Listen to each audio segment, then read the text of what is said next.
Yeah, this is Chris's cousin. They both died together on that motorcycle. Oh yeah, I know. And about I hate that. to say it, I don't know where she is, but the lady that they ran into, Yeah. she's also dead. That was a triple. 3 people died. Oh man. And they died because the cops were chasing them so fast in a motorcycle, which there's a law you're not allowed to chase. I know. I believe they sued. I think the parents wound up suing them, and I think they won. Yeah. Doesn't bring anybody back. No, it doesn't bring any back. No. Yeah, we knew this guy good. He was a good kid. I mean, he loved wrestling, and he came through the CZW school. Yeah. And he just did anything. He wanted to be in the matches. Right? And he had fun. And he had fun. I know. It's his main thing. That'd be spring break. We're rolling. You want the? You give you a countdown? Or 5? Oh, there's one. Oh, okay. He does. Let's pick us. It's a.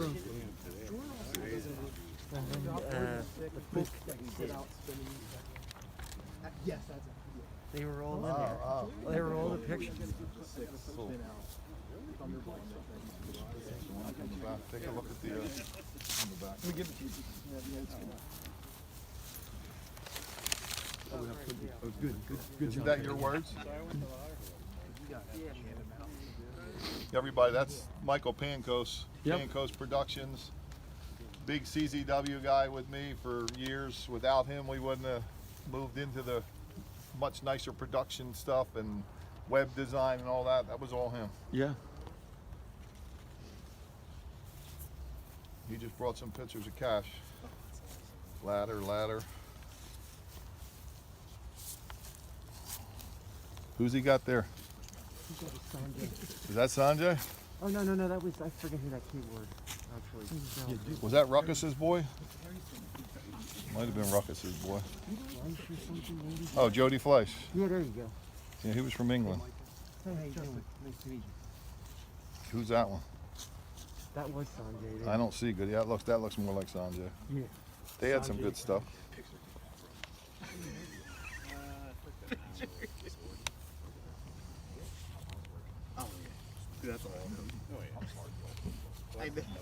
He was one of the best ladder guys, man. I'll tell you that. Let me pass them around. You guys want to take a look? I would Some love to. old pictures of Cash.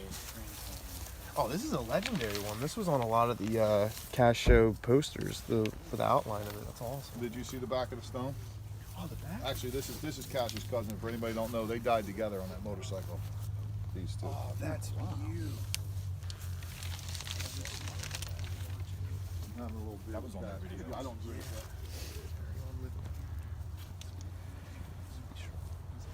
That's beautiful. That's awesome. That came out so nice.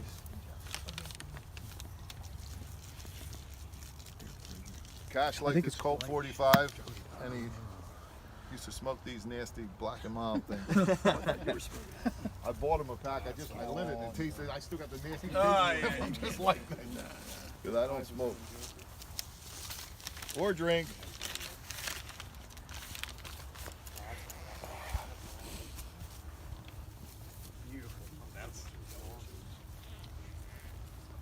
What are we thinking about Briscoe? Pretty horrible, huh? Oh man. Fucking kids worked their ass off all these years, you know, Oh, God, and then for something like that. His daughter, I don't know if she's moving all the way yet, but This the daughter was paralyzed. that she had all the feeling come back to her. Like, Did it her come lower back half. now? Yeah. I know, like yesterday, it said that there was some, and Yeah. it was looking good.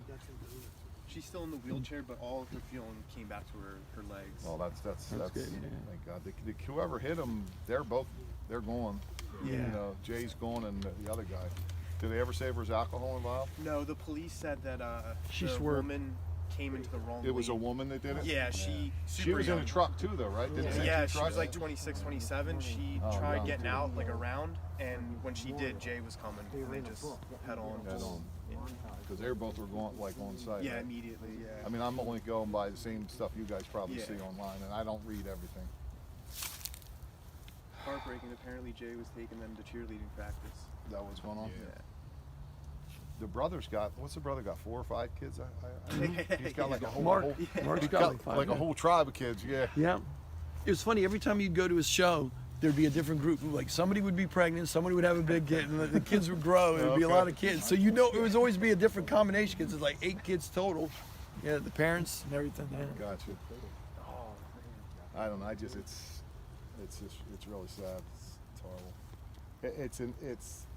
A lot of people are showing their respects and a lot of love for that kid, you know, and that's, if I died, you wouldn't see that much love for me. You know what I mean? So whatever he did along his way the past 20 years, he started pretty much with CZW. Yeah, you know? definitely. We did our thing with him, and then for whatever reason, he went his own path, the boys, and they did it, man, and they left a big, he left a big void in a lot of people's hearts, and I'm glad to see that. I mean, it's hard that he's gone, it's horrible, but I'm just glad to see that he was able to touch so many people. And it's nice to see people stepping up and saying, if it wasn't for the Briscoe boy, I wouldn't be who I am. And that's the truth. Them kids worked their ass off. No matter who they were in the ring with, they made the other guy look good. They gave them, you know, their due. You know, there's a lot of guys out there, you guys wrestling fans, that don't fucking do nothing for the other guy. They're all about themselves, you know. Briscoes were about putting on a friggin' good show for everybody. Didn't matter. Sad. Just like this kid. They remind me of each other in a way. Although that fucking dreadlock prison look that Jay's got is not a Chris Cash look by no means.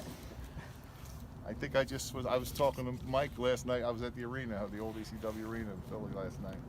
And I said, we should have got that kid in friggin' movies. He could have been in prisons. He could have been out there with Johnny Depp on a pirate ship with that look.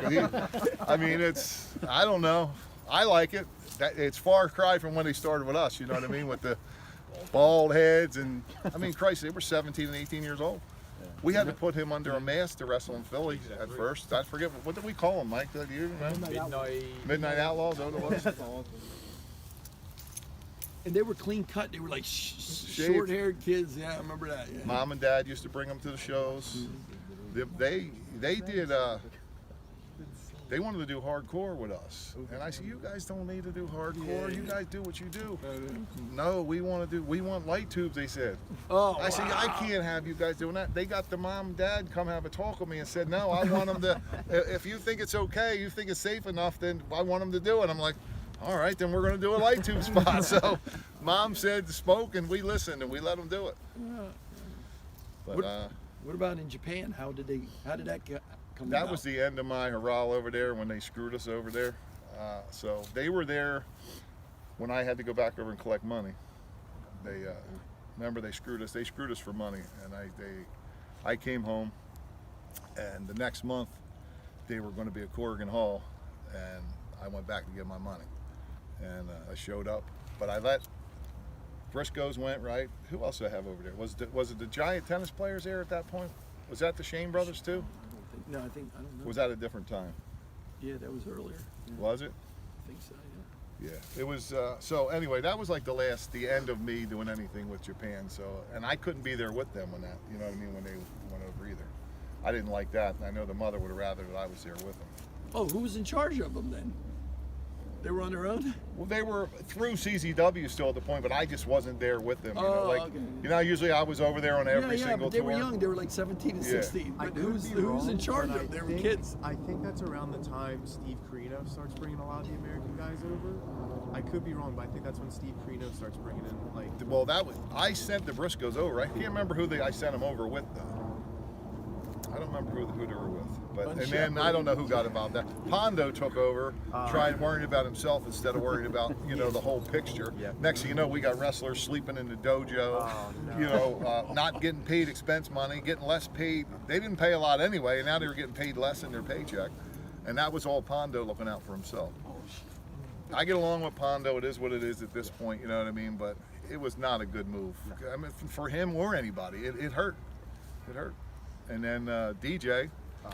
That was a whole nother freaking problem. He killed it even worse, you know. He went over there and then started paying his own way and paying for plane tickets. We never did that in CZW. They needed us over there. We didn't need them. And they turned it into, making DJ think he needed them because he was marking out, I guess, for it or whatever you want to call it. But I didn't play games with him. I was the boss. We clown around. You guys call me boss, like it's just a nickname. But over there, I went in there like I was the boss, like I was running shit. You need us, you know what I mean? So this is the deal, and it worked. I did that everywhere. I slapped the promoter in the mouth in Italy. Oh, I love that story. You heard that story? I think Ruckus told me that story once. he was there. They were all in there. I went and got them. I woke them up. They were sleeping. Yeah. Because they told me they weren't going to pay. I said, get up, everybody up. You guys are going to hear this. Jimmy Ray, God bless his soul as well, tells a great story that he thought Nate Hatred was going to beat him up because he told me he was like, I was sleeping. Take your fucking suit. Yeah, he told me he was sleeping and Nate snatches him up by the shirt and he's like, you gotta wake up right fucking now. And Jimmy's like, I don't want no beef, I don't want no beef. And Nate's like, no, they owe us money. And Jimmy's like, oh, I'm just glad you're not angry at me. I thought you meant when Nate grabbed the guy that I wound up smacking. He grabbed him and told him, he said, I'll take your fucking suit. Beater walked over to him and fucking spit on him, The guy he had no remorse. They told me that they didn't have money to pay. I'm like, you don't have money, And then the guy was telling me, and I got a public relations girl over there, and she spoke English, and she's trying to tell me the whole thing, but he's just acting like, whatever. Like why am I here? I'm like, are you inconveniencing fucking kidding me? Yeah. I said, no, hold on. We're going to tell everybody about this. So I went and got the boys so they could see it. And I thought maybe that would loosen this guy up a little. Maybe he'd figure out how he's going to pay. And I told him, I said, dude, you better get a credit card. You call your fucking mom. You better do something. I said, these guys ain't leaving without getting paid, And he's fucking looking at me with this fucking stupid look. I said, are you fucking kidding me? And that's when Beater went and said something, Nate said something, the guys in the backwards, shit was coming over, and the dude's still doing it. I said, motherfucker, you better fucking do something. And he didn't do anything. I said, bam, and I smacked that motherfucker in the mouth. He went like this. And he was like a 5th-degree black belt, this guy. And he squared off like this, like he was going to use some karate. I said, square off on me, bam, and I smacked that motherfucker again. Then he cowered down, he just went like this. And they all were like, get him, boss, you let me get him. I didn't have to get him. The girl starts crying, John, please, stop. No, he is broken. I'll pay, I will pay. And I said, you're gonna make sure we get paid. And we did get some money, but it wasn't all of it. So she promised me that we would get paid. So I told the boys, I said, look, everybody's gonna get paid. They all got most of their money. And I said, we'll get paid when you get home. And she mailed the money. The girl did pay. Whoever that guy was, he did a magazine over there, which Justin has the magazine now. Whoever owned that, he blew it. We didn't blow it for him. He had us there. Rob Van Dam, I think, or not Rob Van Dam, John Claude Van Dam. It was a big thing. It was like a Hollywood studio area where we were. And he hired all these people. Lou Ferrigno, I think, he was there, or supposed to be. A lot of big names. So he put out thousands and thousands of dollars. And it didn't come back at the end of the day, or the end of the weekend. It was a long weekend. And here he was like looking at us like we were going to be the ones not to get paid, you know what I mean? That wasn't happening. We didn't get paid a lot of money anyway, you know what I mean? So travel all that way just to not get paid. Italy's not a short flight. That's brutal. No. So he got belted a couple times. The guys seen it, and the guys I think they respect that too. They needed to see. I needed them there to see that. I didn't want to smack the guy. I just wanted him to when I brought them guys in, you should have heard them walk. Sounded like the army was coming in. Pushed these double doors open, everybody walked in, and I thought that was going to be enough. I really did. I was surprised he was still there when I got back with him. And he's still this stupid look on his face, like screw you, like I don't care type of thing. He wasn't a big man, don't get me wrong. He was like shorter than I was, but he was some kind of big into martial arts guy. But yeah, he got slapped. And we got our money, but then that was the end of fucking Italy. But Italy was already on the way down because Pancos always had fucking heat with Vince over there up in New York. So we were on TV over there for a year, leading up to our fucking pay-per-view. We were all over there doing, I was doing the public relations stuff, meeting sponsors, doing shows. And next thing you know, oh, we can't do the pay-per-view. Why not? Vince McMahon says he wants to do pay-per-views in Italy, and if we do them, he's not going to do his. I know you had something to do with that. Anyway, so yeah, so we were screwed over there anyway at that point. Like we couldn't go any farther at that point. So I guess it was a blessing in disguise, and that poor bastard got slapped in his mouth. Who was it? Samurai TV? Is that it over there? Yeah, Samurai. They used to travel like sometimes right on the bus with a Samurai when they would go, and when they were there, that was turn up time. They wanted more juice, bigger bumps and the whole bit.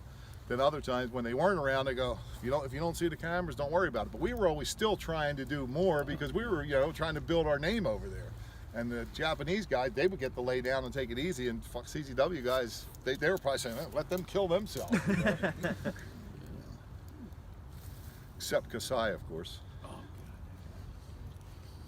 He was green boy, they said.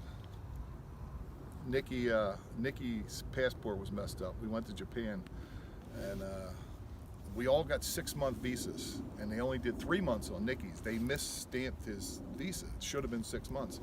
We showed up for a tag team tournament one time, and they said, oh, you know, your visa's no good. They locked his ass up. They called it a jail. It's like a minimum security hotel type of a prison where they lock you up and they put you back on a plane and send you home the next day. And we had the Japanese people went, explained that it was a problem and it was a screw up and all. Didn't matter. They sent him home. So now they came to me, boss, who do you want for a partner? Nick Gage was supposed to be, we were going to be in the tag, it was me and him were going to be tag team partners. Who do you want? Kasai. No, Kasai, no, why Kasai? Why Kasai? No, Kasai, they say. They didn't want me to do because they no good, he's no good, young boy, no good. I said, no, Kasai's good. He's something. So I see something, Kasai's good. Oh, yeah.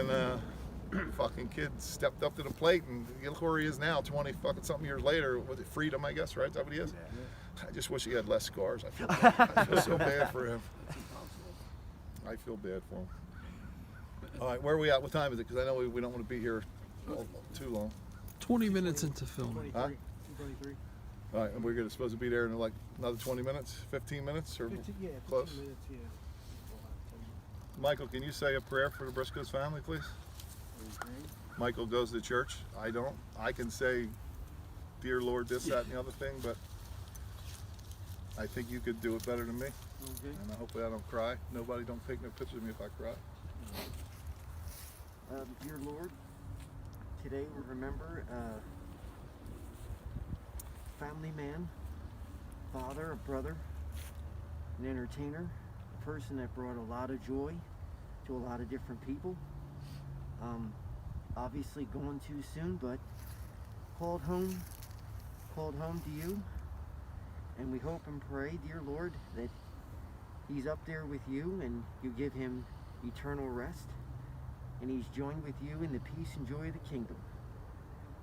And we hope that he continues to look down upon all of us and all of our endeavors as we continue to move forward, especially those of us that continue in the business. May he continuously look down upon us and inspire us through all his efforts through over the years, and may we continue to do him proud on this earth until we one day meet him in the kingdom.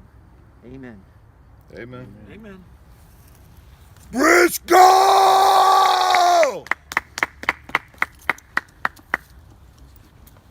Oh, fuck. I didn't want to say pew. But when they came to me, they were called the Briscoe brothers, and I said, guys, that's not going to work. I said, it's not going to work. I wanted to call them Youth Gone Wild, which is my music. I'm an old fucking man coming out to Youth Gone Wild all these years. And I laughed. But Youth Gone Wild to me was the guys. That was all the energy from all the young guys. And I said, man, they're Youth Gone Wild right there, these young motherfuckers. They absolutely not. They were going to be the Briscoes no matter what. And they did it. But they told me their name was Pew, and I remember, you know, it's funny, you know what I mean? Pew, stinky, you know what I mean? Like, well, Briscoes is better than Pew, guys, but they stuck to their guns, and, you know.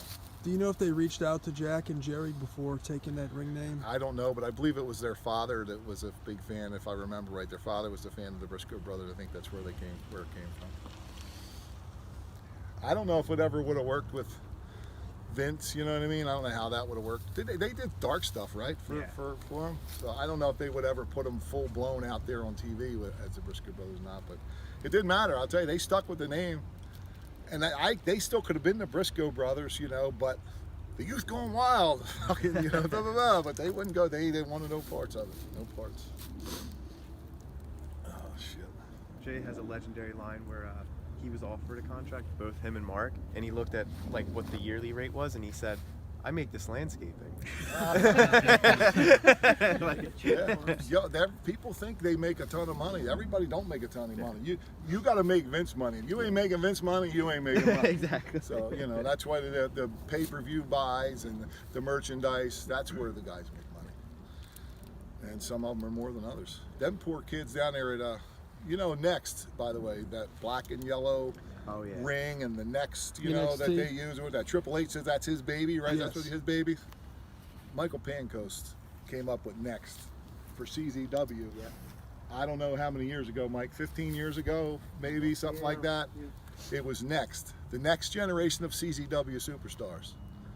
And next thing you know, this motherfucker up here in New York has got the same colors, the whole bit. The next generation is like, what the fuck? Can you do anything fucking on your own? You know what I mean? It is what it is. I like the fact that it's doing what it was supposed to do for us. It's taking young talent and molding them and getting them ready to move them on, or tell them that it ain't gonna work, because some of them don't make it, but I do like it. But that was a Pancoast production. Right, Mike? Yes. Michael doesn't like to be on camera. He likes to be behind the scene. He likes me to get out there and blah, blah, blah, blah, blah, and he likes to do his thing in the back and yell at people and say, get the lights, do this. Anyway. I ran into the Briscoes at a convention last year. I ran into them at a convention last year. I have one of the original CZW tag belts, and I just wanted to show them it, and they got real excited. They told me, man, So that was their first championship, Yep, right? that was the first belt we ever held as a tag team. There's something else that CZW did. We were the first people to put Briscoe versus Briscoe. Yes. And that was huge. And That's that the was best something one. that I seen, you know what I mean? I'm not the greatest wrestler in the world. I ain't the greatest promoter in the world, but I always had a good eye. In my opinion, my best thing was my eye for talent and seeing who was good and putting the right people against each other. And well, I wasn't always perfect either, but I look at them kids and say, these motherfuckers, man, they go against each other. They're going to friggin' kill each other, and it's going to be great. And it was. And that took off, and it wound up, everybody started doing it all over the place, until couldn't do it no more. But You were there. Were you there? Which one? Best of the best one. Yeah. When Jay passed away, that was one of the most shared matches after he passed. People were sharing Jay versus Mark, best of the best one, like all over. was it? That was I see. good. I don't know. I don't go on a lot. I've been on lately because this thing was coming up and all, and I was obviously looking and checking out what was going on, and I was seeing most of the stuff that I saw. Nobody mentioned CZW Briscoes. It's everybody else, and they don't even mention it. I'm pretty sure they were told years ago, just shut it down, don't even mention them guys, you know what I mean? Whatever. Everybody knows where they came from. Yeah. We didn't, I don't even know exactly. Did they work for Rebel before us? There was a show in Westchester with Rebel, Ruckus, Josh Prohibition, and I was part of it, right? yeah, you, White That may Peter. be where I first seen them, but I Yeah, don't and know. then you signed them up. I think we got them out there, but No, those I four. think they used to wrestle with Hildreth, right? In the barn down there? Mark Hildreth? Salisbury, down in Salisbury. Someone like You know that. Mark Yeah. Hildreth. You guys know who he is? He used to do the peace sign gimmick. He wrestled for WCW when they were hot. yes, I took him to yes. Japan with us Buzzkill one or time. something, yeah. What the hell was his name? Talking about Brant Armstrong? Hammer? No, Van Hammer. Van Heavy Hammer. Metal Van Hammer, yeah. Van Hammer. He's friends with them, and I think they wrestled and bumped around in his ring, and that's where I think they went from the. I believe they went from the trampoline and the chicken coop in there with him, and then somehow they got to us, and it was. I'm proud to be part of getting them out there because we did. We got their face out there. Everybody saw who they were, and then they took. But hey, they took the ball and ran with it. That's all on them. Almost certain that CZW was also Jay's first singles main event ever. Him versus Justice Payne for the world title. Pretty sure. I'm pretty I sure hear that a was. lot of people talking good about Jay in the singles. Yeah, in the singles. yeah, pretty. 'Cause I think Mark needs to be in the tag, unless he's wrestling his brother. Yeah. But yeah, Jay is definitely the more, as far as being able to handle a singles, he could run with it. Yeah. Great kids. It's horrible. His family's got to deal with this. The chickens. Goddamn chickens. Yeah, boy. We still down there doing the chickens. I ran into Jay in the arena parking lot. I don't know why, what was going on a few years ago. And he said, I said, what's going on, man? How you doing? Gave me a hug, and then he said, yeah, still doing the chickens. Still doing the chickens. He said, I never got it, but now because of all the video footage, he's talking about the chickens. He said, yeah, Mark's over here, I'm over here. We go down, we get the dead ones, we throw the dead ones out into the aisleway, and then we go. He said, but that's teamwork, and he's leading towards a tag team. It was awesome. I love it. I never paid attention to all that, like all the different things that they put out, but it's great. It's great that it's out there and people are seeing it and liking it. All right, let's go eat. Justin, thank you so much for having me. It took off. It's funny. I'm sure people get more of a laugh out of it. I'm like, and they're talking about videos, selling videos and stuff. And these are the people in Japan? Yeah, and they were just like some young dudes over there. I don't know, random people. They introduced themselves to me, took me out to eat. But a lot of people do. A lot of fans do that over there in Japan. They'll take you to eat. Like, Yeah, sponsors. Yeah. But these guys start telling me about their bootlegging all my CZW shit, and they're proud of it. They didn't care. Yeah, we got this, we got that. They're showing me all this stuff they got. You know what I mean? Did they at least present a check at the end of the dinner? No. But then they're trying to do more business with me, like legit business. But in the meantime, they don't need to because they got it. No. That's so uncomfortable. Trent, I don't know, Trent and somebody went to, might have been the Backseat Boys, Cashmere might have went. They went to England one time, and I think we had a show at the arena a week before, and I don't remember what it was, but they went from here to there, and our shit was already on the friggin' tables for sale, and we didn't even have it out for sale here yet. How does that even? Oh my god! I don't know, but it happened too much all the time. Like, we didn't let none of this happen. The phone, I used to have to freak out saying, shut the phone, because, you know, it used to be cameras, and then, but now you got the phones, but people would say, oh, well, you can't do that. I said, no, Sneak a camcorder into the arena. and they would. And every now and then I would have to yell at somebody for it, you know. I remember one kid was taking pictures, and you grabbed him, and I think he was let him back in. He was filming. They were doing that 10 bells. I told my dad, obviously, I'd be terrified if he grabbed me. I don't know what you can do now with phones. Yeah. You can take people's phones. Thank you so much. And then if they're streaming it live, even if you take it away, it's already being sent to a cloud drive, which means there's a copy of it as it's being filmed. There's a copy of it already being. Crazy, huh? Yeah. Everybody's a bootlegger now. Even if they don't know they're a bootlegger, everybody's a bootlegger. Usually they're like, The way they get behind it now is like band cam footage. That's what they call it now. Sometimes I remember fan cam stuff was better than the regular photos. Especially if it was our They're up more close and personal sometimes. Does it shock you now, 20 years later, seeing Rob Black promote wrestling again? Yeah, I don't like him. I don't like the guy. I got contacted to go. He wanted me to do the show. Rob Black contacted you? He didn't call me. He had somebody else. You guys all know him. He contacted me, and I said, Rob, I didn't know. I said, Rob Black still got something to do with this? Is it the real Rob Black, or is it just somebody using the name? And he said, no, he's the one that told me to get a hold of you. I said, well, he got some fucking balls. I said, I was going to ask. I ain't working for him. And he was trying to use the Republican Trump thing because that's what they're working in. Necro has a huge MAGA group. Right. Yeah. Which when I came back, tried to come back in 2016 when I broke my back, that was my thing. I was coming back to make wrestling ultra violent again. And Trump was going to make America great again.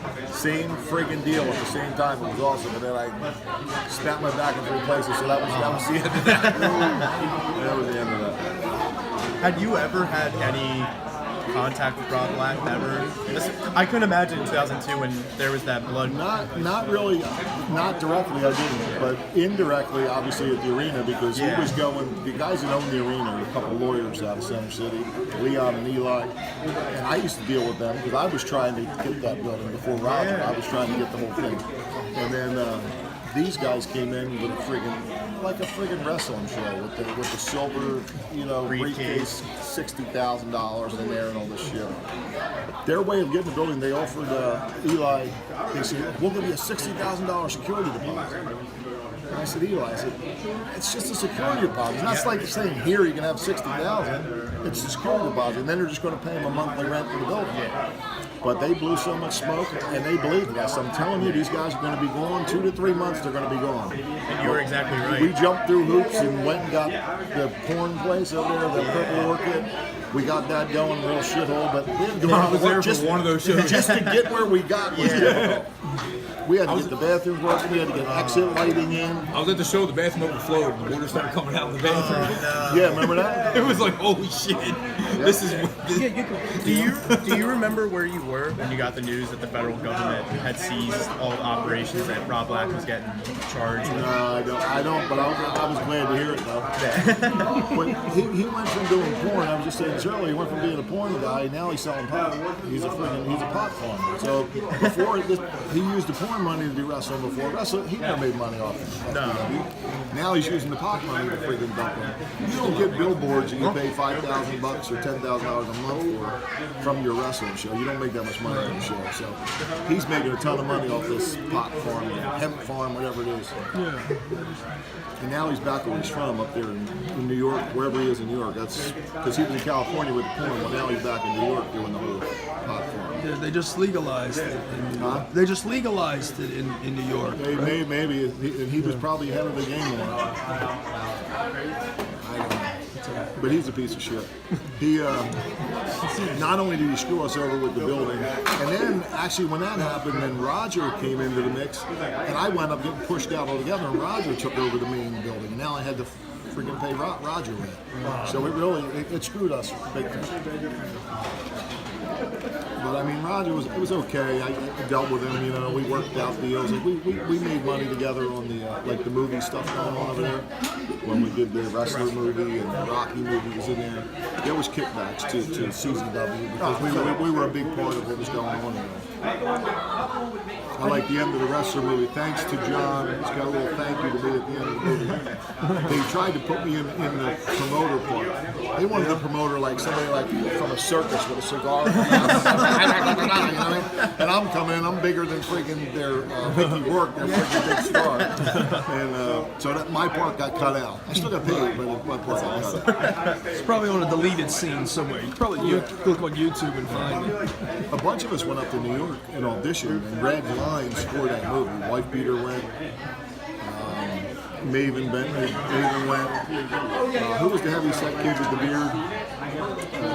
Comedy wrestler for us. Craig Excellence? No, he's the realty guy. You always see him online selling houses now. Thin down one. Who? Craig Excellence? Yeah, Greg Excellence. All right, I'm not hearing. I don't hear good. Yeah, Greg Excellence. Yeah, he went up to. I thought he might have got something.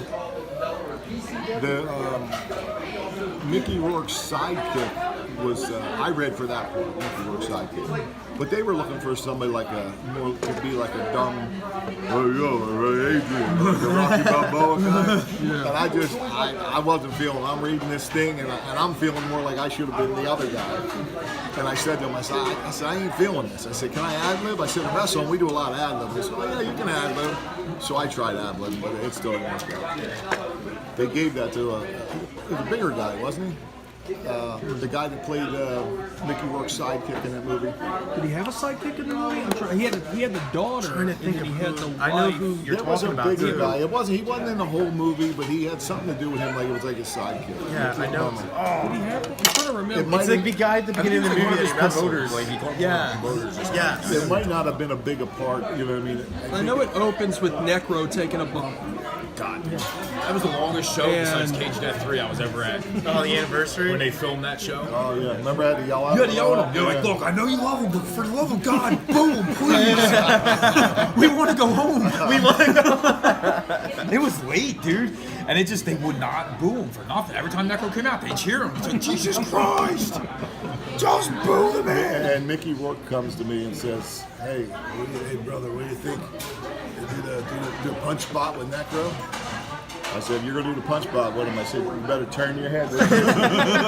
He said, what do you mean? I said, he'll knock you the fuck out. I said, I'm telling you, make sure you turn. Next you know, he's like, hey, maybe we could do the slap spot. And then they had that kid there from New York with the red, white, and blue. Kid USA, maybe? Is that who it is? Oh, Mike Keener. Keener, right? Is that who he is? Yeah.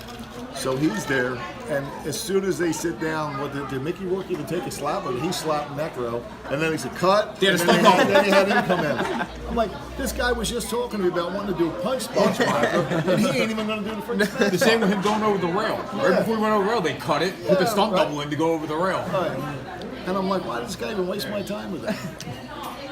Then they did the glass spot. They did in the corner. What? Well, they had. I became friends with him afterwards. Their stunt coordinator guy. He's also a casting director out of New York. He comes up with this. We told him, just use friggin' this glass. You hit it, it breaks and falls to the floor. No. We got to do it. They're going to be safer. They're going to do it their way. They decide we're going to explode the glass. Right before he hits the glass, we're going to explode it, and then it's going to fall down, and then he'll just hit the corner. So here he goes into the corner. So they explode the glass, and it blows into the guy's back. The guy's back's all cut up. He's got to go stitches, hospital, the whole bit. The guy, he's like, I should have listened to you about that. Yeah, you should. We kind of do this. He actually, I don't remember his name right now, but he actually got me 2 movie parts that weren't nothing big. One turned into, instead of being a part, it was just more of a good paycheck. They called me an aerial, some sort of aerial something expert. So it was a bigger payday for me. It wasn't just like an extra in a movie. It was the movie, there was a guy doing rock climbing. And I was freaking pulling the rope so the guy didn't fall. And some of the guys were getting on camera. I don't even think I got on camera, but I got paid really well. And then he got me in another movie. It was a prison scene movie with James Caan, who's dead now, and Keanu Reeves. I don't even know if it came out. I don't think it came out with the original name it was going to be. But I went up there for that, and he had DJ up there too. And it was a prison. It was inside of a prison. It was like a big fight scene outside. They had some shoot fighters there. The guy from back in the day with the black cowboy hat with the thick mustache. Yeah. He was a shoot fighter. I can't remember his name. Good, pretty good fighter back in the old days. What's his name? But, Don Fry. Yeah, Don Fry. Yeah, he was in there. So we went up there to do that. When I was there all day for that thing, and then everything got cut out. I don't even know if it ever really happened. I get a check in the mail, I don't know, a month or so later, for like $160. I called the dude up and said, yo man, I said, I took off a whole day of work to come up here. I can't take off work to come up. We need to talk about price, ahead of time. He never hooked me up with another job. I wasn't being mean, I was trying to be honest with him, but I haven't heard from him since. We tried to get, you guys were talking about Ginny earlier, with Lufista. Oh, yeah. He wanted her for a movie. I tried to get her up there. She couldn't get a passport. She got caught traveling without one. And they wanted her. She was perfect for a part. And she couldn't get up there because of the passport. So it never happened. But some good things came out of that friggin' whole night being in the ring with them friggin' with them people. Such a long night.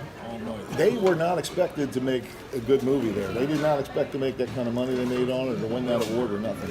That was supposed to be Keanu Reeves. No, the other one. Nicolas Cage. Nicolas Cage. He backed out. Yeah. I heard he took 3 bumps and was like, that's the end of that. Well, he got out and then they put the other dude in, but that put him back on the map. Yeah. Mickey Rourke wound up making a bunch of other. Now he's back going again. But, How'd you get approached about the movie? How'd you get approached to do the movie? they were going everywhere. I think it was about the hardcores why they came to us. They wanted to do something hardcore with us. Remember, he had the heart attack in our locker room after the match.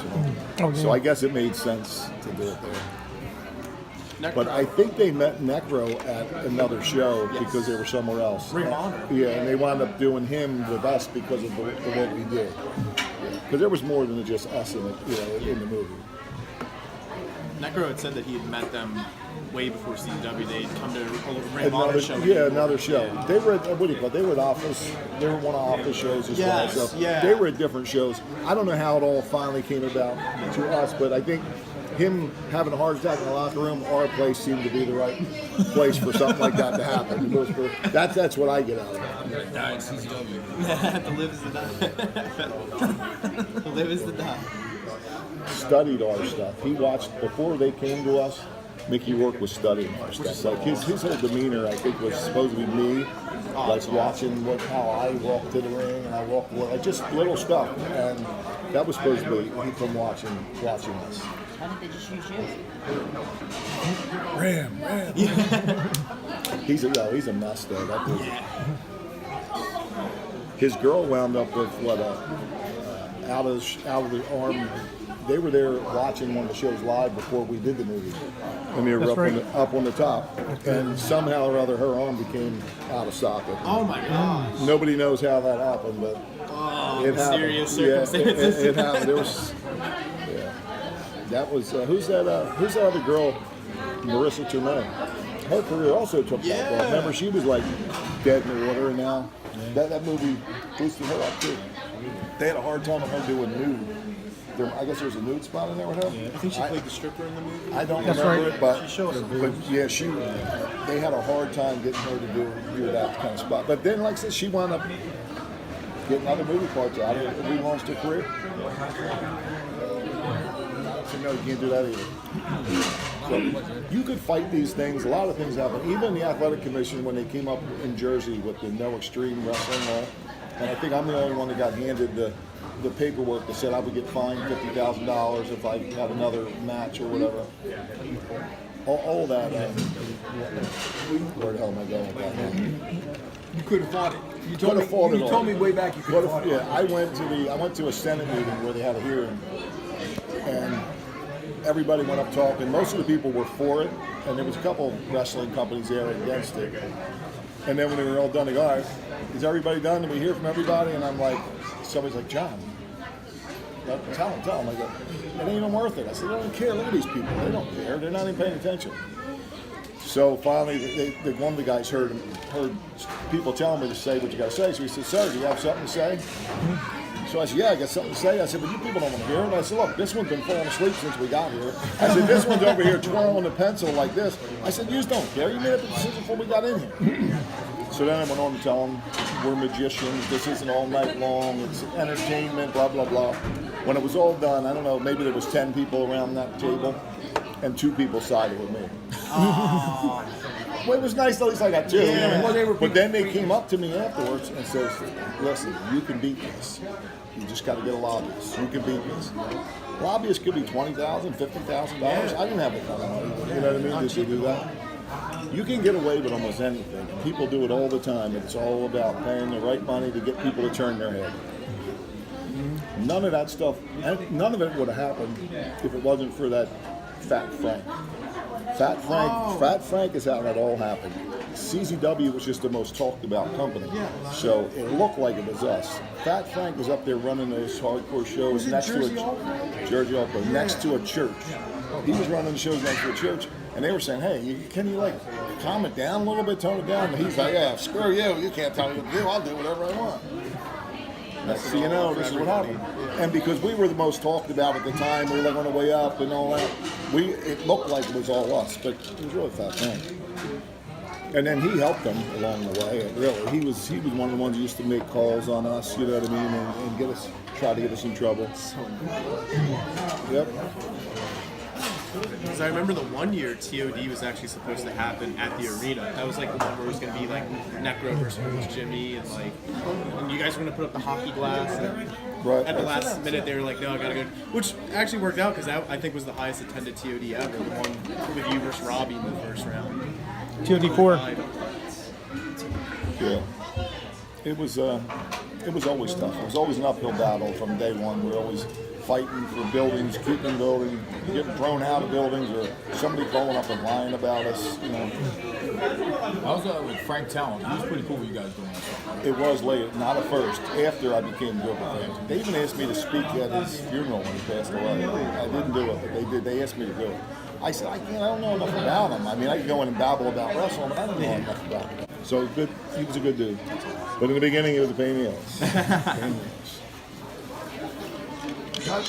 So, Got any advice for that guy? Oh, I'm not. Go ahead. Yeah. Anyway, so the underground is coming back. That's what's going on. That's what the announcement is. Michael's been working on this ultra underground thing for the past year and a half or 2 years, bringing it back. And we just started talking about it recently. He's bringing me into the mix, and we're going to do it together. We're going to see how it works out. We're going to start with 4 shows a year, right, Mike?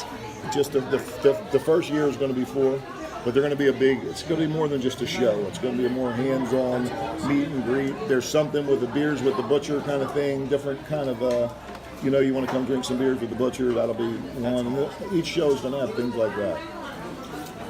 I believe there's part of the package. You get free streaming and other things come along with it. What they say, members have privileges. So that's the concept that we're going with. Michael has been working on this for a while. Me and Michael started Ultraviolet Underground 100 years ago, feels like to me, okay? But when I sold CZW, I walked away from everything. Tapes, never wanted nothing. I said, it is, I'm going. And I never bothered them, never started another company. Michael bought the rights to Ultraviolet Underground. So this is nothing to do with DJ Hyde because we're getting a lot of bad negative feedback from DJ. Anybody we talk to, we bring his name up, and it's not a good thing. So he's not going to be involved with this. We got some other people involved. Some people I know, some people I don't know, but Michael's been working with other people. And that's where we're going. That's the announcement. We are going forward. It's going to be underground. It's going to be hardcore stuff.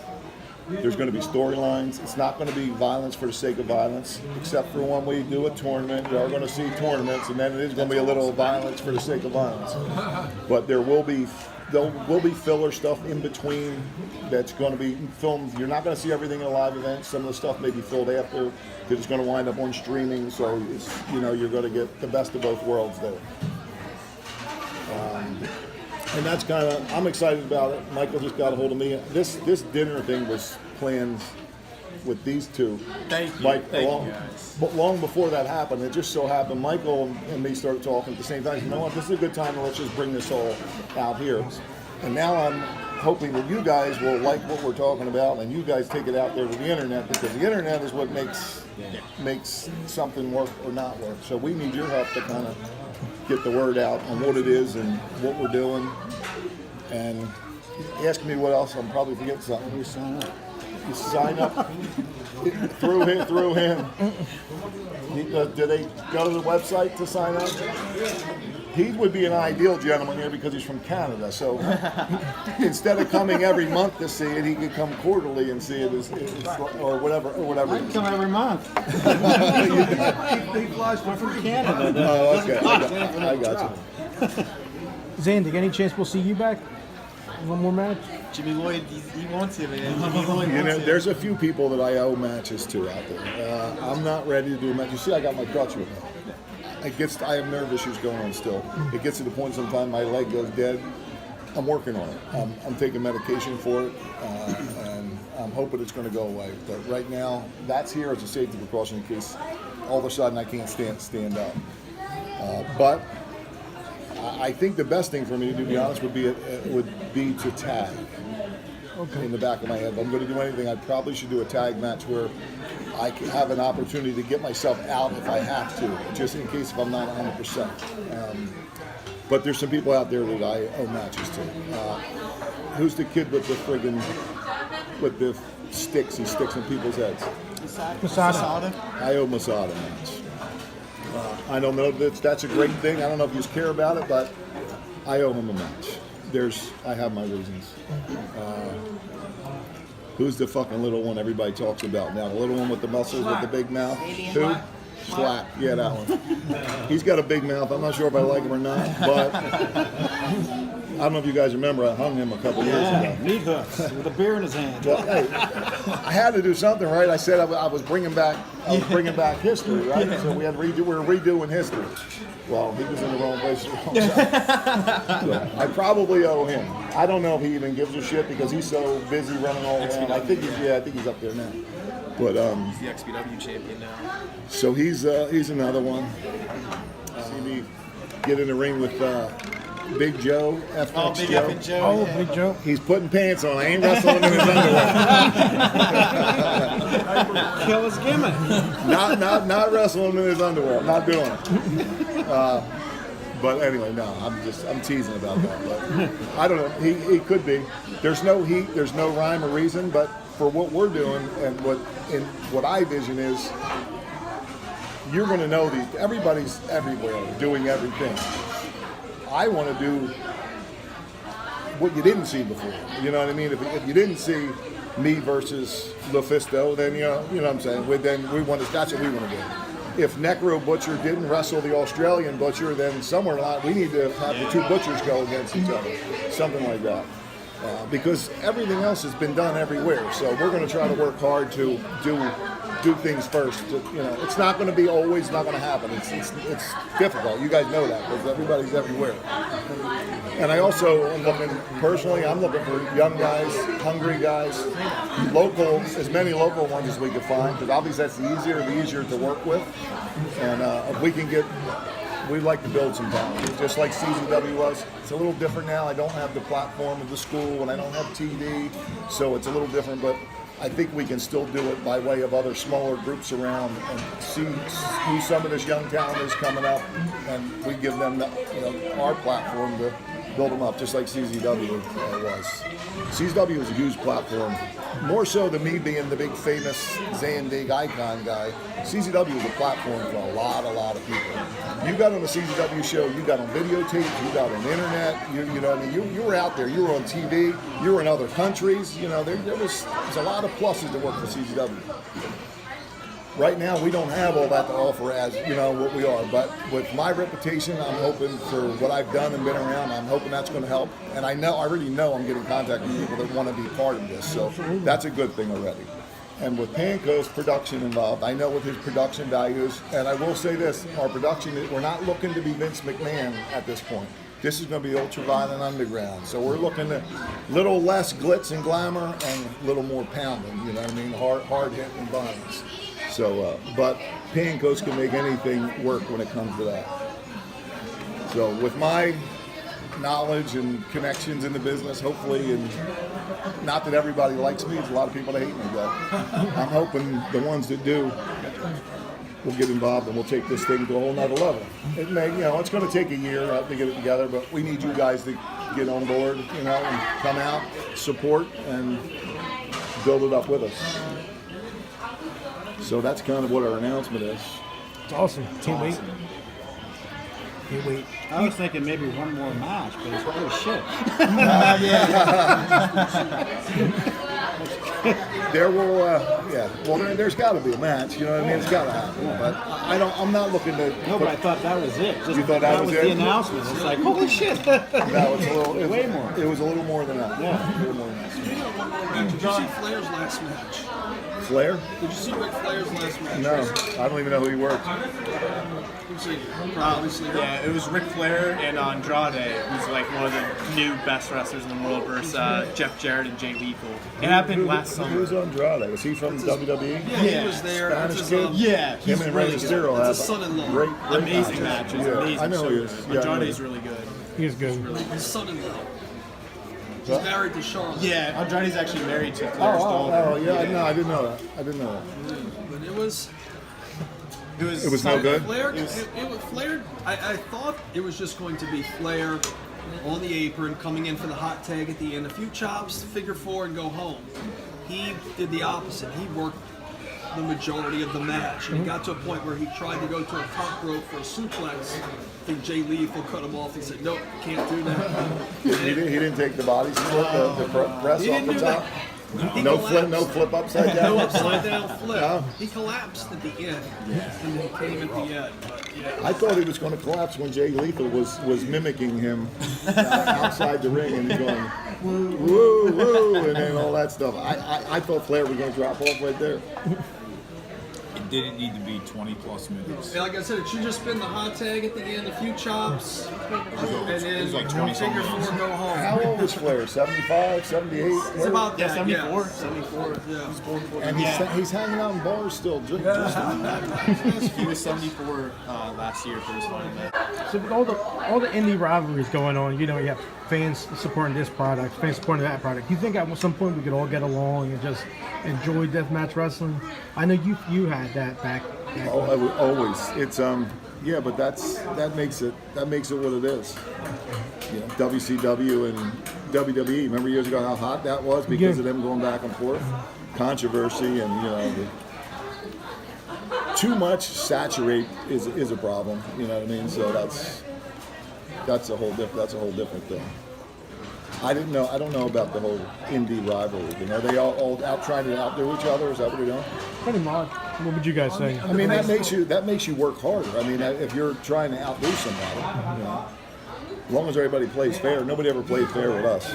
No. Never. It was hell. It was always a struggle. The current big deathmatch indie feud is XPW versus ICW and HB. That's DeMonto's company. Yeah. Like today alone, they're doing ICW in Jersey and then XPW's in New York going head to head. Same time. Yeah, same time. Our first show, Mike, is March. It's going to be the same day as XPW. Oh wow. We're taking the high road. We're going to do a day. We're going to do it in a day. Awesome. So if anybody wants to do it the day with us and travel up with I'll never do anything with them, but that's just me. We're going to do a day thing, and I know XPW is doing their thing at night time. Not sure that's going to happen all the time. We're not going to be moving and bumping around for people, you know. One time, here's a quick story. Whenever Vince was coming to town, everybody's scared to death to run when Vince is running in Philly, you know, at the Spectrum. And we had to run against him for whatever reason one time. And I think it was just a house show. But still, it's still Vince McMahon, WWE, or whatever. They only drew 4,000 people at the Spectrum. We had 1,000 at the arena. I said, we won this one. You know, even though it was only 1,000. But yeah, I mean, you're going against Vince, and he got 4, and we got 1,000. Yeah, so that was a good day. What do you think of all these women? Have you been following these women doing the hardcore? Well, I'll tell you what, that girl that gave that girl the power bomb on her head has no business being out there doing that. What do you think of that? Willow, whoever she is. I didn't know who she was until I started reading online. And I was glad to see I'm not the only one that was being crucial to that girl, but she protected herself all day long. And that other girl, I mean, I seen her do one of these. She put her hand behind her head. I don't know. It wasn't good. Would some women be brought into the Ultraviolet Underground? People love the first show we already have a woman coming to the first show. Okay. Yeah. And she wrestled barefoot. Oh And wow. she wrestled back. I don't know that. It's coming. It's coming. Michael, do we know who it is? Sarah Dobbs. Who is it? Sarah Dobbs. Sarah If Dobbs. you spell what that is, I don't know. No. She had her old man wrestles. They both wrestle. Brad Cash. What's your role going to be for UVU? Huh? What's your role going to be for UVU? Your role? Right now, I'm going to be the man. The man in the locker room. Okay. Don't fuck with Michael because you're going to fuck with me. That kind of thing. Okay. Michael, mentor slash what? What am I?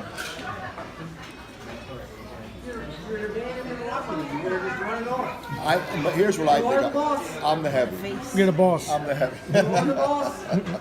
All right, I'm the boss. I'm the boss. Awesome. But there's going to be other people. We have talent people that are getting talent. It's not just me looking for talent, right? We got somebody out there doing that. There's some booking things going on, not just with myself. Ryan, are you helping with booking? It's not just me. It's going to be, listen, CZW was never just me, and I said that for years and years. A lot of people think it was. CZW was a team, and it wasn't just me and Pan Coast. There was other people involved too. And that's what this is going to be. This is going to be a group of people, team effort, everybody doing their part to try to make this thing what it was supposed to be years ago. Because we were never able to bring it to where it was supposed to be.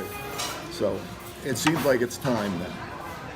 That's awesome. How do you get about, how would a wrestler that wants to get into it, how would they try to entertain? That's gonna start coming out more now. We do have somebody handling that, but I think I'm gonna put out now something where they could start contacting me. Michael's gonna have to put me something together on a website, maybe a name where they can start sending me some footage and I can look at people along with the other parts of the team. Is there anything on the website now that tells them that they can go to and they'll say anything about? Well, most people now, if they're talent, they're just contacting us on Facebook, and they're sending us stuff, and then I'll send it usually over to Ryan and our other person who's handling talent. Yep. And if they have clips, which most people do, then that's how we're reviewing a lot of things Right now. from there. But can we eventually put something out there, say if you're looking to work, contact us here? We'll put together a whole email for that. Because it's going to happen. Yeah. We're going to need that. Someone that I really want to ask you about, and I've told this to Mark on multiple occasions. There's a lot of amazing deathmatch wrestlers in the world right now. In my opinion, Kasai June. Oh, the legend. Who I think is the pound for pound best deathmatch wrestler in the world right now. Have you watched any of Drew Parker, or do you know of Drew Parker? But the name is popping up. Yeah, I'm seeing the name. Yeah. He's the, not since Masada 10 years ago, he's the first one in like over 10 years, Gaijin, to be a multi-time Japan Deathmatch Tournament winner, and he's the current King of Freedom's Deathmatch champion. Okay. Yeah. Well, Kasai's putting him over like that, then he must be something. Yeah, Drew Parker. And he's from here. He's from the States, though. Parker's actually from England. He lives in Japan. He started deathmatching when he was like 17 in England, and then he traveled over to be like a young boy there, and then he just Kasai fell in love with Big Japan. Kobayashi fell in love with him. Yeah. I'm not a fan of Kobayashi, but that's a whole nother thing. But Drew Parker, I don't know if Ryan, you know who they're talking about, right? Yeah, Drew Parker. So is he on the radar at any point? March. As we're starting out right here, none of us are sitting on $10 million, so we're not trying to go broke. So we will be trying to piggyback off of other talent if they're in the area, on certain weeks or certain months. We're going to try to work with, hopefully we can work with people. When I was CZW, it wasn't that easy to work with people. We pretty much had to do everything our friggin' self. Oh, stuff! Oh, stuff! No!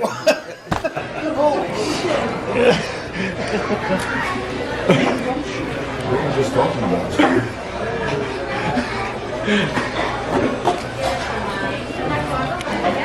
No Zandig! Only swag!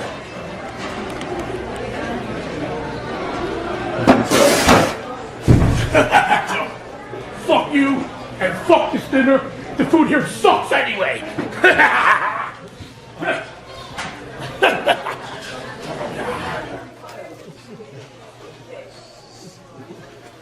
Really? Am I going to jail today? Should we smarten up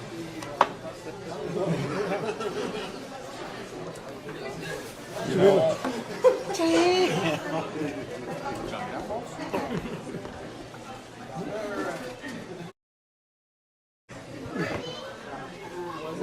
5 years ago, you hung me by fucking hooks. Then after you fell off that goddamn fucking roof and shattered your spine, you completely disappeared. Well, guess what? I may not be able to break your spirit, but I sure as fuck can break your back. Where's the bitch gone? Why don't you come back? Meet me in the fucking ring, John, not in the Peking buffet. Come on, you know where I'm at. You're at the fucking Peking buffet. I'm the newer. Where the Rivera jackets were, because I had a couple. That's where one of them is. That's where he traded me this belt for a Rivera jacket. Really? That's where that came This from. belt? Yes. Yep. When we first started, remember we had all the belts, all brand new. I bought them all at the same time. They were layered belts back then. They're not. They're The metalheads. Metalheads, that was. That was like the thing to do back then. We went places and put them on display, but oh my God, wow, look at them things. Now they'd be junk, you know what I mean, versus the acid edge stuff now. When you see this belt, what's the first thing that comes to mind? Huh? What's the first thing that comes to your mind? What any matches? I don't know. I hate the look like a jacket. Man, that thing's got some weight to it. I'd hate to have to carry that thing around.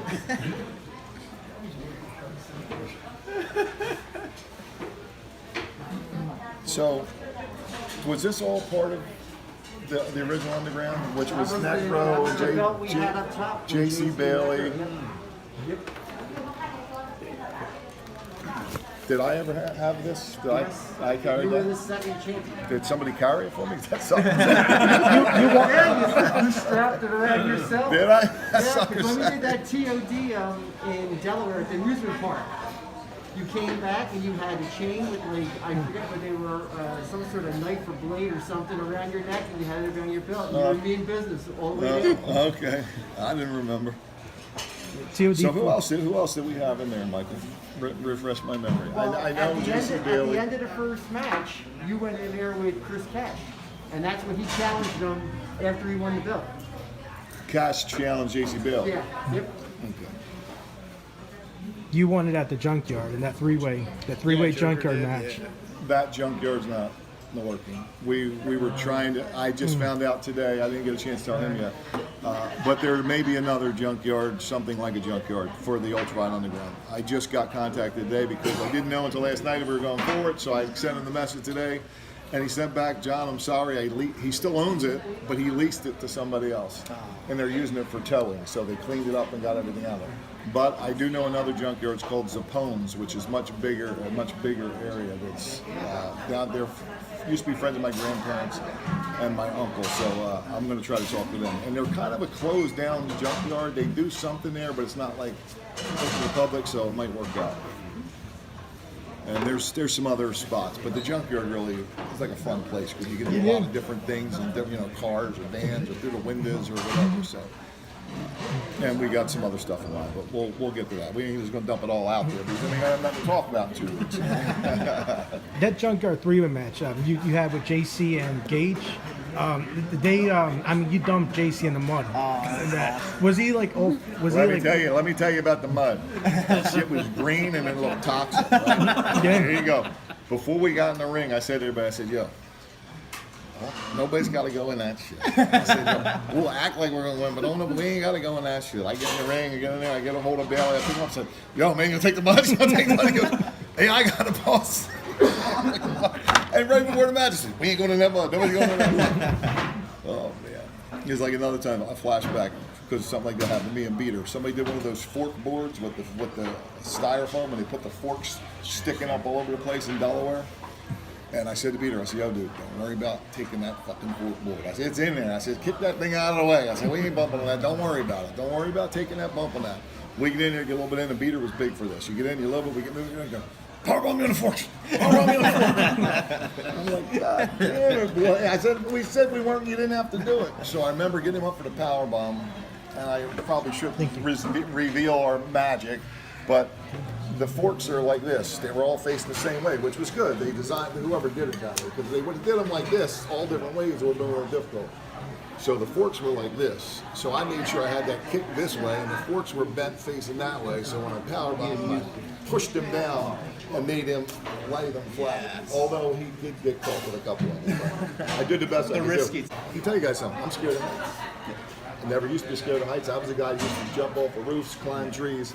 The older I got, something clicked in me, and I got scared. So if I look up at somebody working, I'm on a job, and I do construction, if I look up and see somebody close to the edge of the roof, I start getting flip-flops in my stomach. And it ain't even me on the roof, just from looking at somebody else. I don't know what happened, but something in me broke. But my whole time in wrestling, when I would go up on something, I was nervous as hell. But I knew that I was jumping off and going to crash and burn. So that's why I could do it. If I went up there to try to work on a roof, I freeze. I would literally freeze. Like you would think I was a baby, like a girl. You really would. It happened. But because I knew that I was going to go up and jump off with somebody or whatever, I could do it. But I was nervous as hell, but because I knew I was going, I could do it. Speaking of heights, have you shared the New Jack story from Cage of Death Rock? When he landed on me, that one? Yeah, that and was... he got to the edge and was just like... Yeah. And you're like, this is what I paid you to do. Yeah. And then he landed. That was a rough one. He landed on me. Yeah, the best. I don't know about the best. That was the greatest. That was one of the greatest matches ever. Cage matches, I think, of all time. And we did a lot of work to do that. And you remember I hung a week or a month before, whatever that was. They hung me, and everybody said, "Oh my God, that was disgusting. That's not wrestling." No shit, it ain't wrestling. It's a goddamn angle, people. So they hung me. Well, guess what? A month later, I hung the freaking cage. Well, does it make sense now to you freaking people? You know what I mean? Son of a bitch. But anyway, that was a great match. But you know what is a great bump that you never hear about in that match? Is Trent hitting friggin' Ian Knox with that Akusa kick. One table friggin' flip bump down to that And he concrete. landed it perfect. Whoa, that table shattered, man. That was a bump. That was a hell of a bump. And you never hear about it. People don't talk about it. It was a great bump. And don't get me wrong, there was other bumps in there too. Was that the double DVD?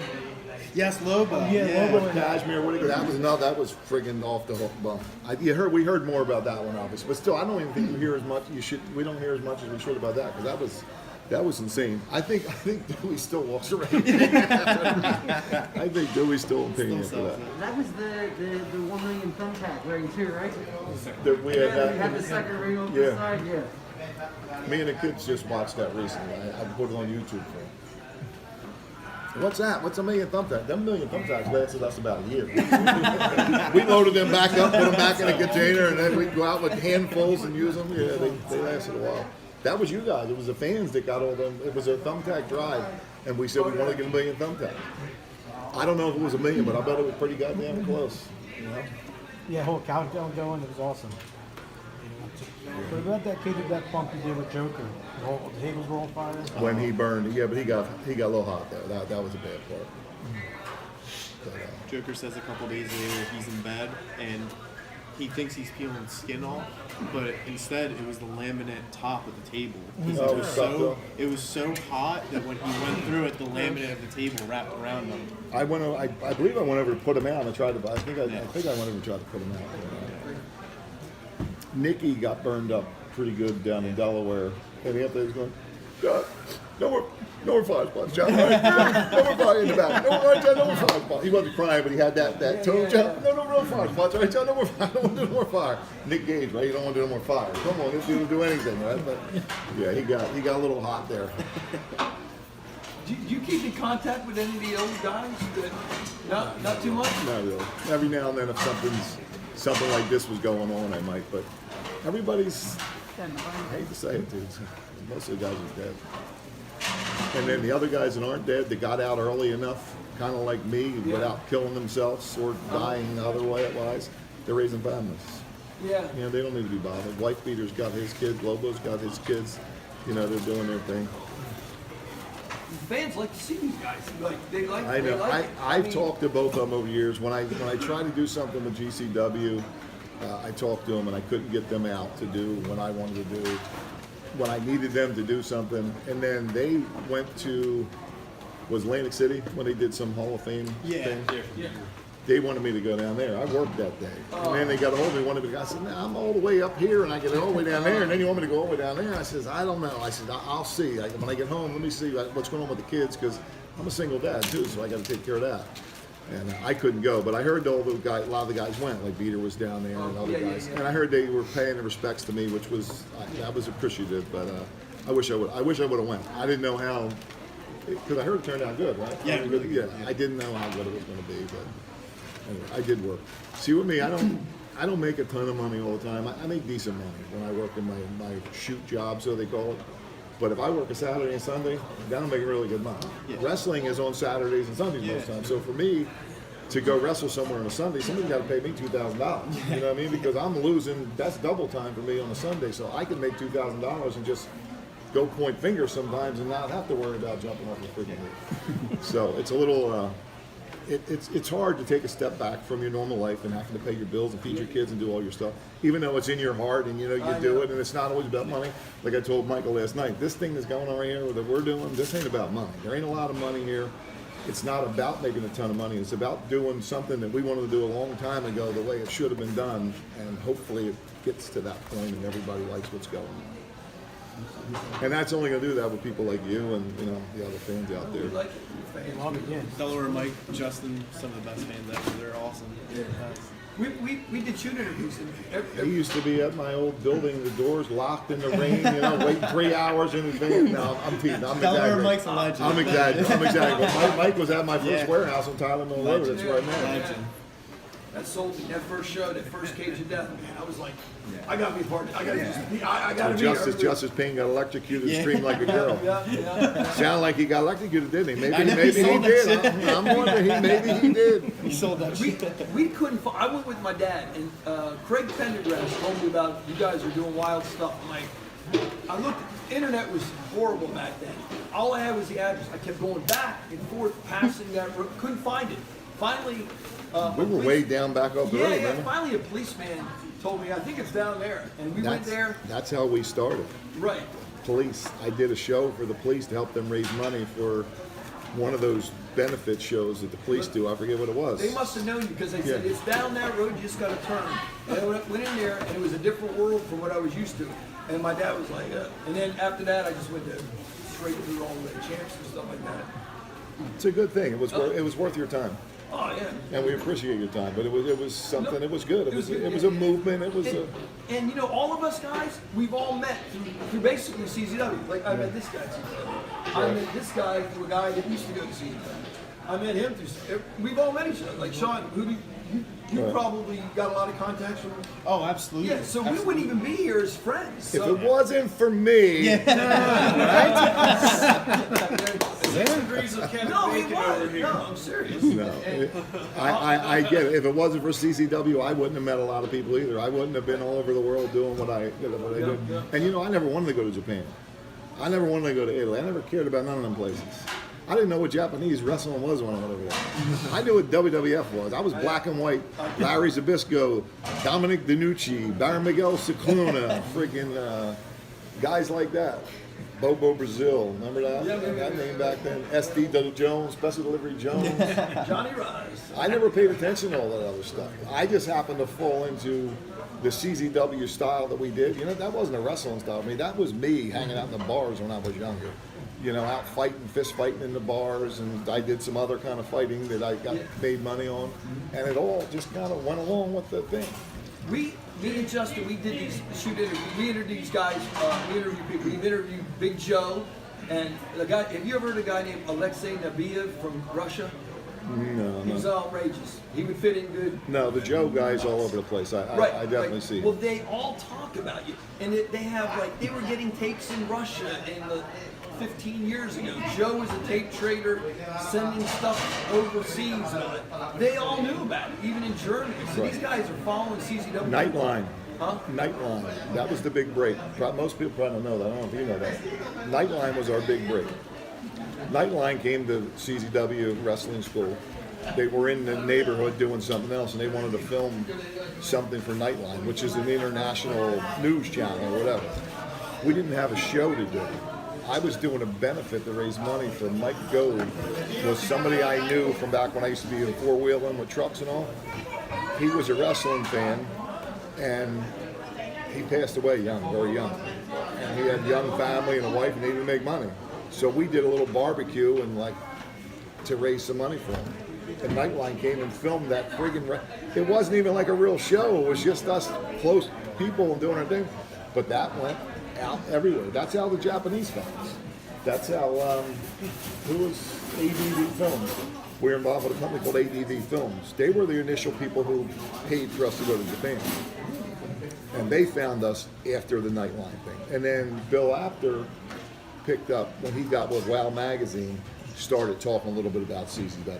Not enough, but enough to where we were getting in there at least. Because the other magazines with Brandy Makowicz, she wasn't doing nothing for CZW.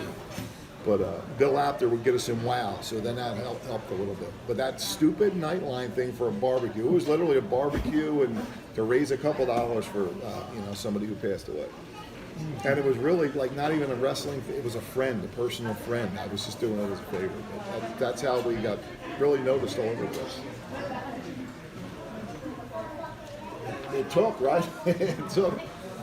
And then when we did go to Japan, that was people would say, it was a movement over there. We changed the culture over there. Everything's just different over there anymore. They used to be quiet. They ain't quiet there anymore. You know?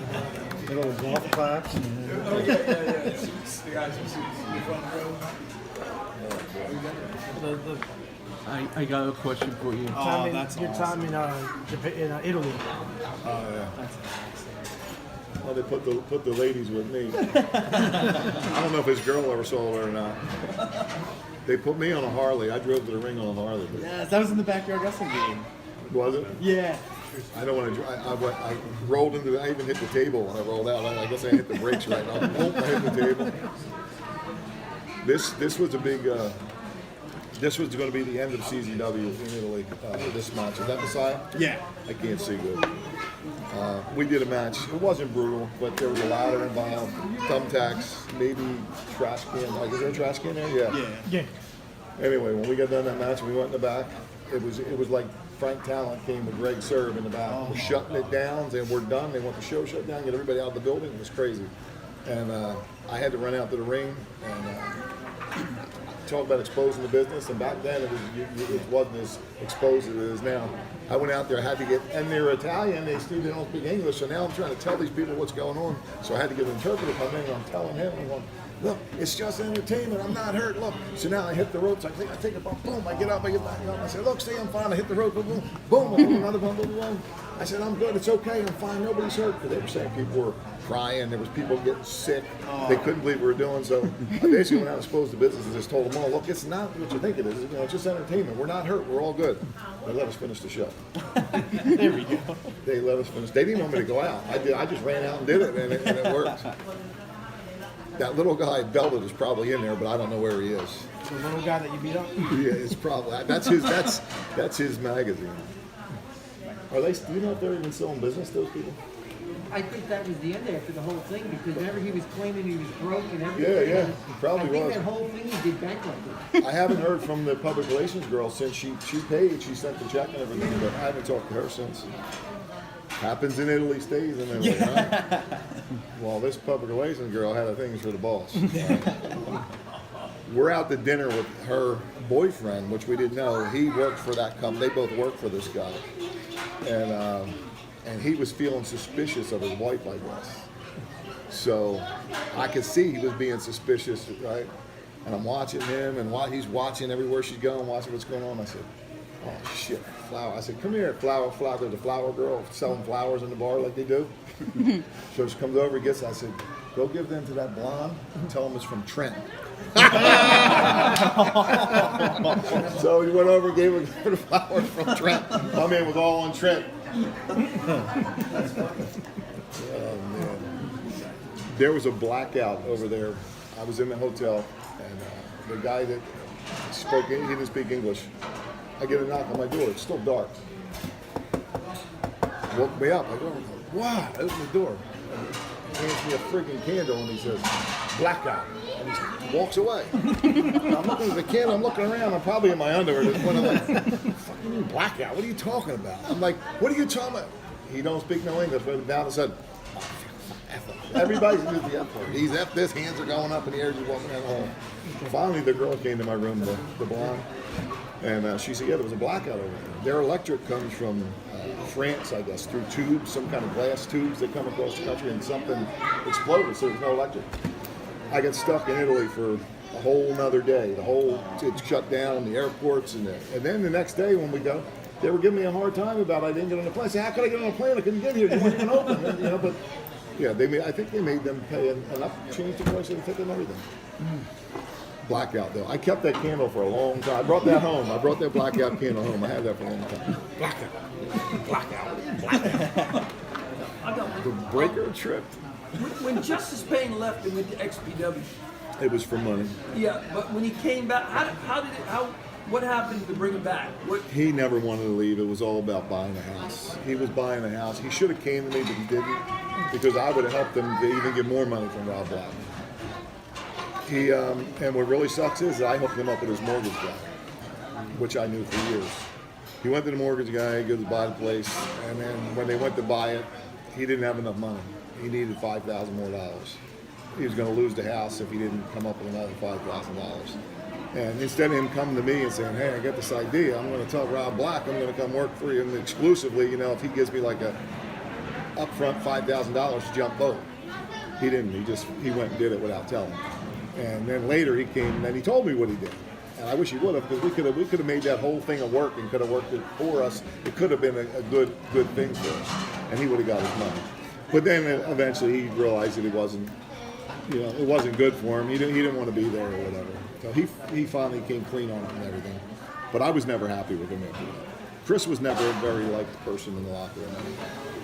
He admitted to me before he died, he apologized to me and admitted to me that he was living like the Ultimate Warrior, living that, that persona, that person, or Macho Man is, every day. Well, Chris, that attitude he had that, walk around, and he was a liar too. Chris lied a lot. He told me he was living that person. So, and he apologized, and I'm sorry. I wasn't good for business. It was all about me. It wasn't good for the locker room. He admitted it was always about him. That was shortly before he passed. I actually moved a few years back. I ran into him somewhere, and he needed work. He didn't have no work. He was in trouble. Him and the old lady left him and took the kids. And he helped me move for like a couple, 3 days, every day, moving furniture for me, putting beds together, taking beds apart and all that. And that's when he told me all that stuff. When he used to wear a diaper because he couldn't take a back bump right. He would always hit his tailbone. So he used to wear a diaper in the back of his pants. He would put it, tape it to his tailbone, so when he was practicing, he wouldn't hurt. It wouldn't hurt. Any of you guys who take back bumps, every now and then you hit your tailbone, it freaking hurts. Well, it hurts a couple times, and you learn how to take the back bump right. It took him a long time to take the back bump right. He got it eventually, but he walked around with that diaper on for a long time in the beginning. You have a question? He's like him and, we did, Nikki and Chris are brothers. We hid that from the fans for a long time to wrestle. Nobody knew that. Did the same thing with them as I did with the Briscoes. Hey, brother, it was great. Well, we've cleared out the restaurant. I know. Yeah, what a fuck. What about that, huh? I'm surprised you didn't get the cops here if that idiot came in there. We were talking earlier about who's going to be the first one if I'm working. Obviously, I think we know who the first one's going to be now. Masada, you're going to have to be on the back burner, brother. Slack, I'll fucking kill you. You have a question? You have a question? Yeah, I do. It's about like old CW days, like 1999. What is Liberal's first opponent? Liberal. You're a student in Liberal. Lobo? Yeah. What is his first match against? Oh my God. I don't even know if I can remember that. I know the first cage match was him and Justice Payne. Oh, okay. Chris. I thought it was. And also him and Payne did the Pyramid of Hell bump. That was insane. Remember that? That was insane. He was cooking underneath his table. Well, that was me sitting at the what the guys were training in the ring, and I was sitting there one day and I'm looking up and I'm like, fucking roof hatch over there. Holy shit. I bet you I can get Lobo to get up there.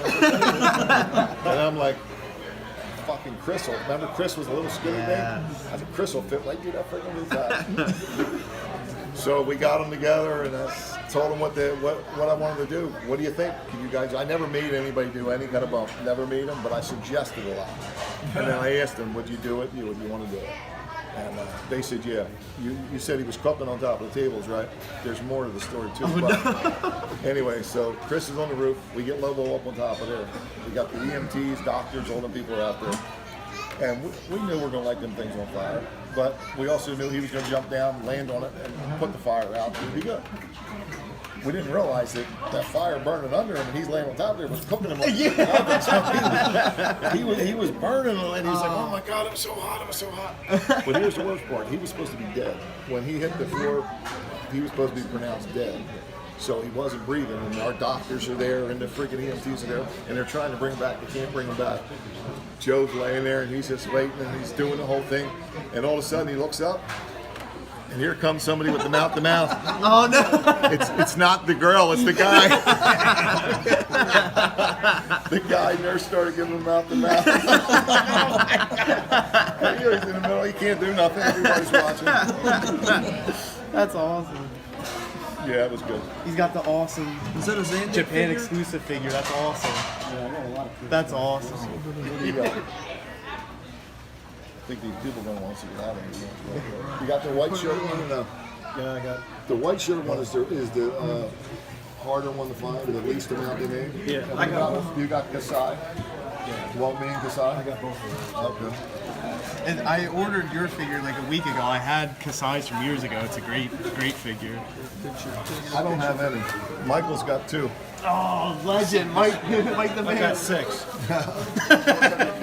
I had them. You know, I made no money off of these. You sure? Yeah. I was gonna get yours. I made no money off of these. You know what I got? They handed me 2 boxes of figures. Here, boss. That's what they gave me 2 boxes. No, nothing. Unbelievable. Oh yeah, you got it. There it is.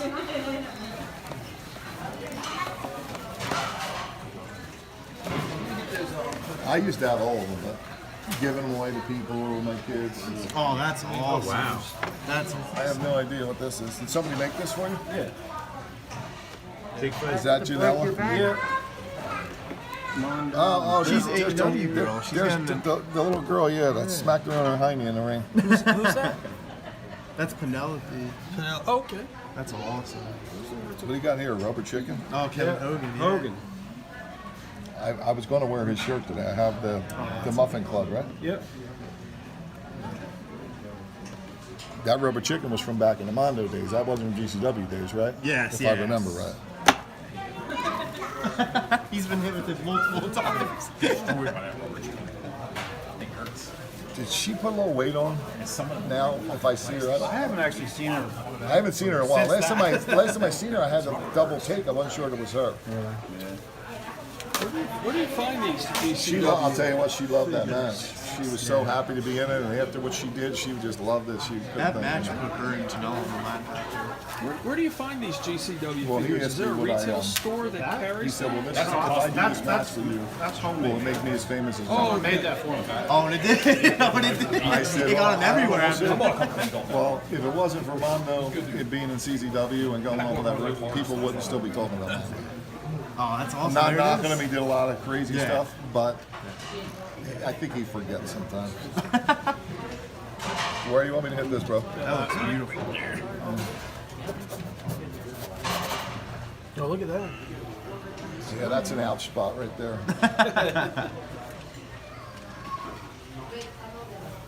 Oh, the original. It's the original. Oh, I'll give you a silver. He's going to do a silver marker.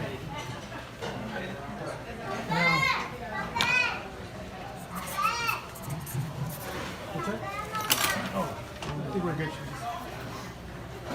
Put some of your stuff. You bought this from David? Wow, 15 years ago?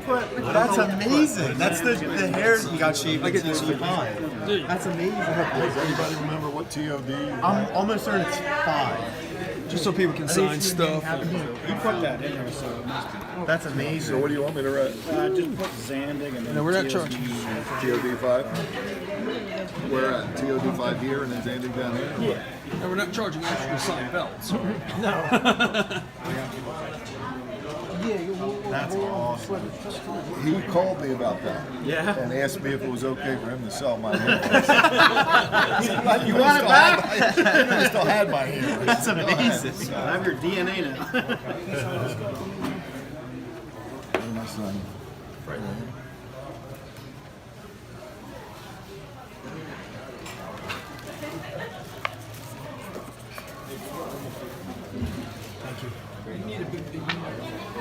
Ben All right. I got a couple.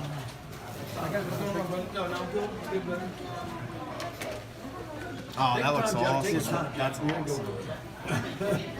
Where at, bro? Right here. That looks great.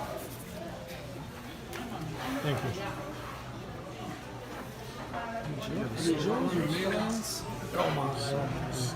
You got the silver mark? Who got the silver mark? Video Tiffany. You got the one with Yep. Winger? Superplex at Winger, second row. Oh yeah. I used to do the rolling. I didn't know who that was. Yeah, that's Winger. I love Winger. He was great. He was a translator for us over there. He spoke Mexican, English, Japanese.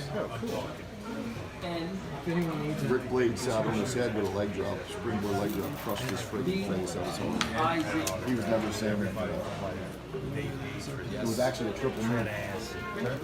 There's one like the paper ones, right, where they would have like the 4 or 5 pages. Silver work. That's what Where you want it? I started a couple right here, and I just stopped, and I found it in a folder, or about a month ago. I was looking, I was like, what the hell is this folder? From back in the day.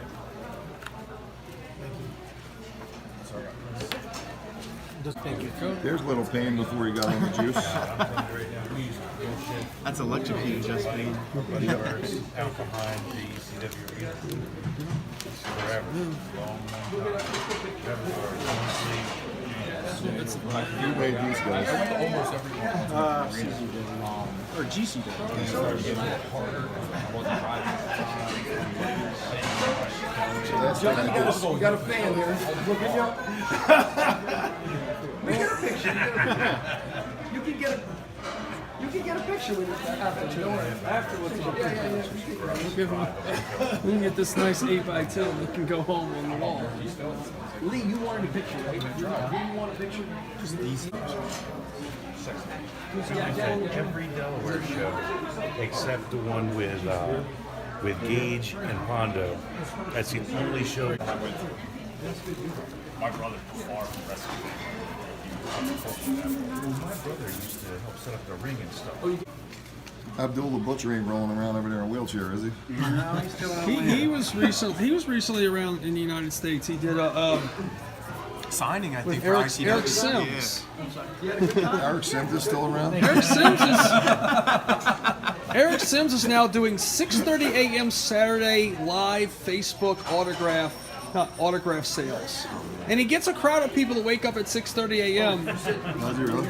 Amazing. Yeah, all the ones I gave you, all them. That's impressive. He's a character. He's a character. He's something. Yeah. First time. You did that already, right? So, okay, so you're paying 2, 4. What about Big Joe?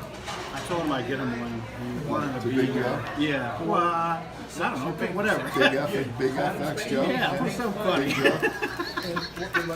Joe How puts about fuck Big Joe? Fuck Big Joe? Joe puts some pants on.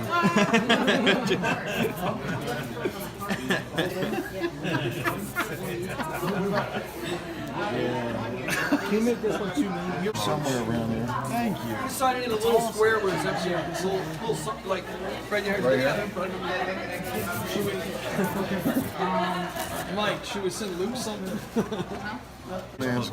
What's up? Crimson Mask. That's Where you want it? all. Just right here. Dude, Parker's the man. I think right now he's the best. Yeah, I think right now Parker's number 1. You're not Parker. Parker. Yeah, I mean, yeah, those are for the guys that whoever. Dillinger? No. Cool.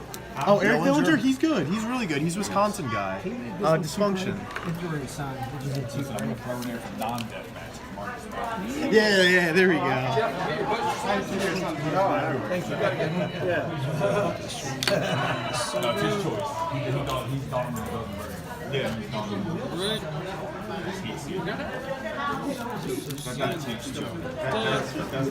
Do you have the are these the 8x10s for you guys? Jaden, yeah. He lived in Glassboro, I think. Yeah, he is. Yeah? Okay. No. I do this. You bring the cane bag and shirts? Yeah, I got it for you right here.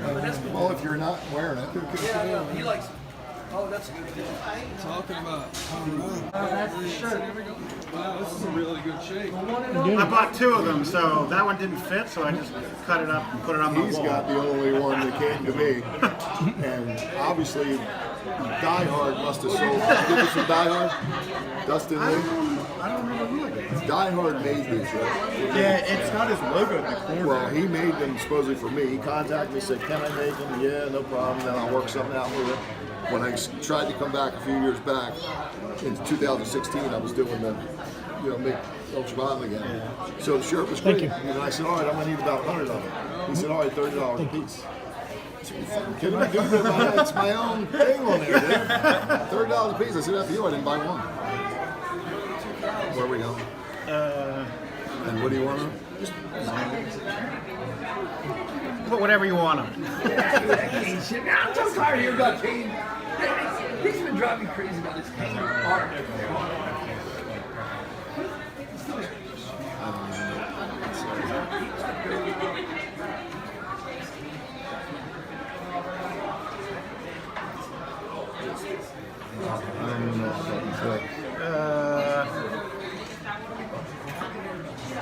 don't know. Zandig. That's good.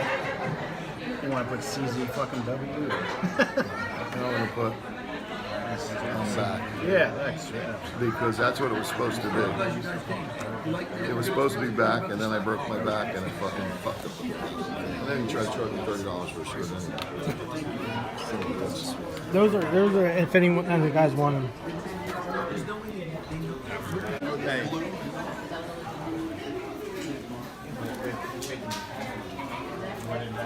I just did in blue because he gave me blue. That still looks good. John, did you get a chance to watch any Chris Bradley and Christian Ross? Just a little bit. Something in was it in a parking lot or something? Oh, they're promo, yeah. Chondo posted promo. I watched some of the promo, and that's all I got to see so far. But they're on the radar, and they're local, right? They're local, yeah, from South Philly.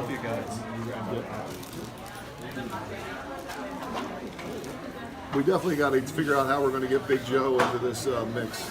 I think he's going to be a big for the fans, I think.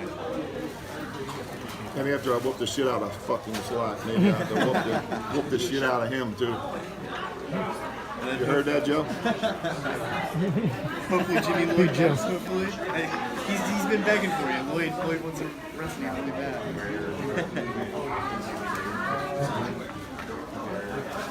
Where's our shirts?